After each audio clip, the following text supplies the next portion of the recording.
naglabas ng Memorandum Circular number 111 ang Malacanang sa petsa ngayong araw, December 18, 2025 at pirmado na Executive Secretary Ralph Recto. Idinideklara ng Malacanang na wala ng pasok o suspendido na ang pasok sa mga tanggapan ng gobyerno sa December 29, 2025, Lunes ito, at January 2, 2026, Biyernes.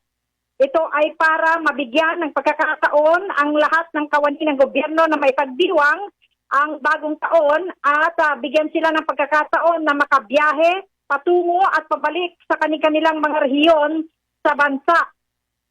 Batay dito sa Memorandum Circular number 111, ang mga ahensya na responsable sa mga basic, vital and health services at yung preparedness and disaster response duties ay tuloy-tuloy pa rin ang pagtatrabaho.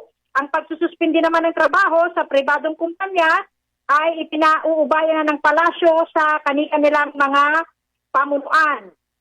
At batay dito sa Memorandum Circular number 111, kung bibilangin mo yung mga araw kanina, 9 na araw ang mahabang bakasyon ng mga nasa tanggapan ng gobyerno.